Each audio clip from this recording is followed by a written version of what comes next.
Hello, I'm Bart Pelton with Brush Fibers and Pelray International. Every year about this time, our industry holds an annual meeting in St. Louis for the broom, brush, and mop manufacturers.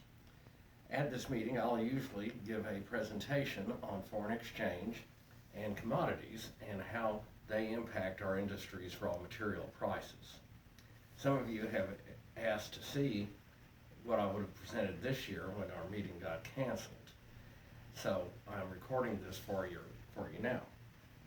Anyway, the Brush Fibers and Pelray 2020 Foreign Exchange and Commodities Report. We'll start out by talking about the major economic events that impacted this year's markets. This was not very hard to come up with. In February, coronavirus started spreading in the United States. Actually, maybe a little before then, but it got noticed in February, and the stock market started falling. By March, we had a lockdown to control the virus, throwing the economy in a tailspin. Later on, that lockdown was eased, and the economy started recovering with a massive stimulus package passed by Congress and a very easy money policy by the Federal Reserve. Then late in the year, we had our presidential election and the election for the House and Senate. We have a new president, Joe Biden will be president next year, but he didn't have very long coattails, and so it looks like the Senate will remain in Republican hands. This means there's not going to be a lot of legislation passed, but what is passed will be bipartisan. Next. Okay, let's start with the euro. This year, the euro has been strengthening throughout most of the year. A year ago, we were around $1.10. In fact, even a little below $1.10, and we finished up this year close to $1.20. This blip, and this is how many euros how much money it takes to buy a euro. The other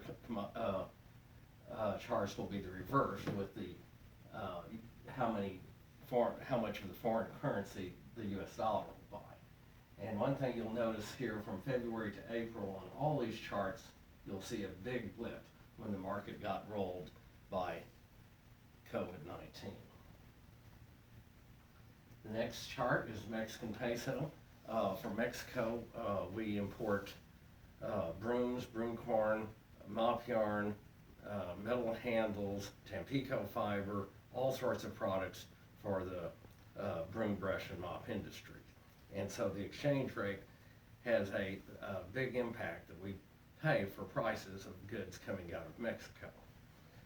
Once again, you see the beginning of this year, the peso was gradually strengthening to probably the strongest level since President Trump was elected back in 2016.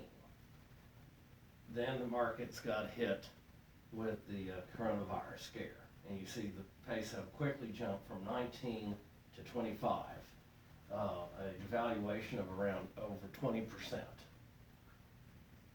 As the market and the economy started recovering, the peso has been gradually strengthening with a few ups and downs ever since. Now it's currently close to 20 to a dollar, which isn't far off where it was a year ago. A lot of us do business in Canada. We export to Canada, we import from Canada. It's our nation's largest trading partner, and so the value of the Canadian dollar is very important for cross-border trade. This is a 2-year chart, and you see the last year the Canadian dollar was fairly stable with the U.S. dollar in a trading range between the high 120s and 135. Then you get the spike when the pandemic hit, and then the market started recovering. Now the Canadian dollar is back where it was at the beginning of the year before all the turmoil hit. From Brazil, Our industry imports hardwood handles, primarily Towery, and also pine handles. There's other species available, but almost all of it is pine or Towery. The value of the real impacts our producer's cost and eventually can filter down into what we're paying for handles. The real started out around 4 to 1 at the beginning of the year, and then started weakening, and then once again the pandemic hits and it got very weak and continued to get weak. Brazil was hit pretty hard by COVID-19. There was a rally here in mid-year, and then there's been gradually weakening ever since. Now, even though the dollar is buying more reals than usual, and a couple of years ago this was around 3.5 or 3. So this is largely offset Brazilian inflation, because our Brazilian has a much higher inflation rate than the United States does, and this devaluation of the real basically helped keep our suppliers' cost under control in U.S. dollars. Now, this is starting to change as lumber prices start increasing in U.S. dollars, and we'll have that chart later on. From India, our industry imports Palmyra fiber and some mop yarn, so we watch what the Indian rupiah is doing. It weakened once again, like you'll see it over and over again on these charts, weakened during the pandemic, started strengthening since then. Overall, it's not as strong as it was before the pandemic hit, but it hasn't, this is 71 to $1 versus about 74 to $1 now, so it's not a very dramatic weakening. Now this is kind of the surprise chart in my mind. This is how many Chinese yuan that the US dollar buys. It also weakens some, but not nearly as much as the other currencies. Now, of course, the Chinese government keeps a close watch on the exchange rate and fairly tight control. So the currency weakened a little bit during the pandemic, but not nearly as much as the other currencies. And then there's a dramatic strengthening since mid-July to date. This is as strong as the Chinese currency has been against the American currency for several years, making Chinese imports more expensive. And of course, we also have import tariffs on a lot of Chinese imports.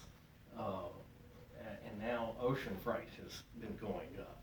So this is, China is not the bargain that it used to be due to the strengthening.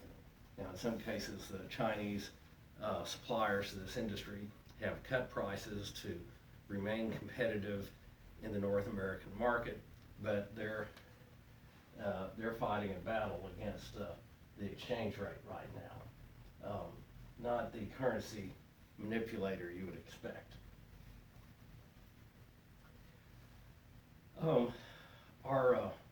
The Mexican broom manufacturers import what we call African broom grass. Comes out of Lesotho and South Africa. This is used as a substitute for hurl on natural fiber brooms. Imports of the African grass help keep broomcorn prices from going up higher during times of small crops, which is what we've had the last couple of years. The rand weakened dramatically, and this is much more, we went from 14 all the way to 19. That's a big move back during the pandemic. But then it strengthened a lot afterwards. Now, South Africa exports gold. When gold prices are doing well, this currency tends to be stronger, and gold prices, we'll see in another chart, are fairly high right now. And some of us in the industry like to invest or speculate in Bitcoin. Now, this is not a 1 or 2 year chart. This goes back to 2016. and you can see this has gone, Bitcoin has gone from a few $100s all the way up to $20,000 for Bitcoin. This was back in 2018. Then weakened back down around $3,000, had some ups and downs, and now it's soaring again. You know, chartists have different patterns that they look for in charts, things like a head and shoulder pattern or a double bottom. I call this the Eiffel Tower pattern, and that's what it looks to me again. So anyway, this is a wild one here, but I know some in our industry like to follow it, so I went ahead and put in the chart. Now we're going from the foreign exchange, we're transitioning over to commodities. But first, the stock market is kind of a proxy on how the economy is doing overall. Some say there's a disconnect some between Wall Street and Main Street.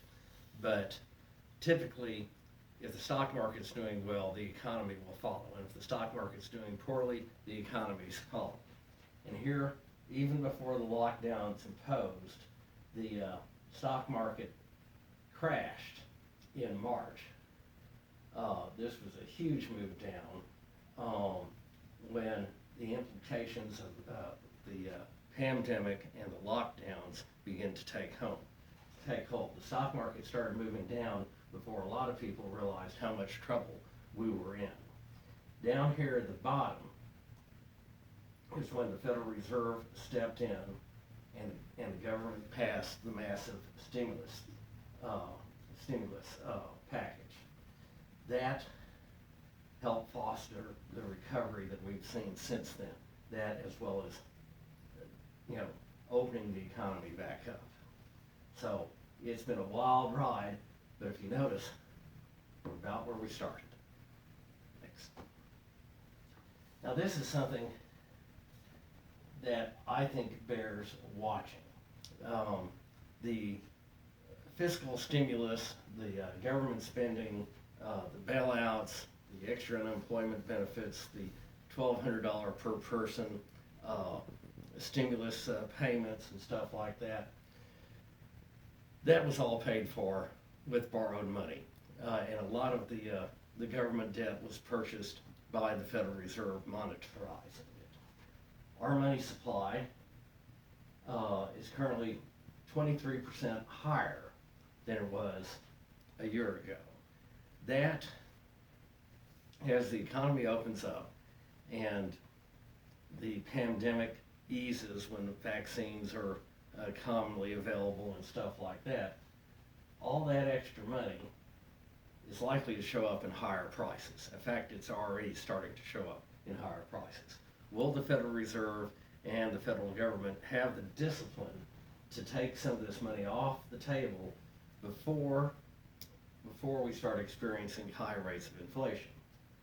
I don't know if they'll do it or not.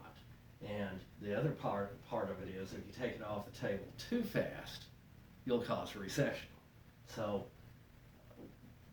this is kind of dangerous in my opinion, and how the government handles it. If they're not careful, it's going to cause either inflation or a recession, but not yet. Next. And this just shows, this is the Federal Reserve balance sheet. And you see it's been pretty stable, you know, over the last year. It was declining some as the Federal Reserve was removing, this chart goes back to 2016, so this is a 4-year chart. So you see they were gradually shrinking the balance sheet. In fact, the stock market felt the effects of some of this last year before they started loosening up. Now you see an explosion here. This is where the Federal Reserve has bought all that government debt that's been used for the stimulus packages. And this is kind of corollary to the increase in the money supply, and this is what we could be looking at. Now, surprisingly enough, this is gold. Now, we don't use gold in our industry, and that's a good thing. That's pretty expensive stuff. But we do kind of like to watch it because it's kind of a proxy for inflation. Now, gold prices actually dropped during back in March, back when the pandemic was taking hold, and then quickly jumped back up, all the way up to a record high over $2,000 an ounce. But it has retracted some of that since then. It'll be interesting to see in 2021 if gold prices continue to decline or flatten out, or if the prospect of higher inflation makes this go back up. Crude oil. This is this shows you when the pandemic hit, it reduced demand for gasoline, airplane fuel, and stuff like that. Prices collapsed. We actually had prices very briefly go negative on the futures market when we ran out of storage space for oil. It since then has recovered with the rest of the economy.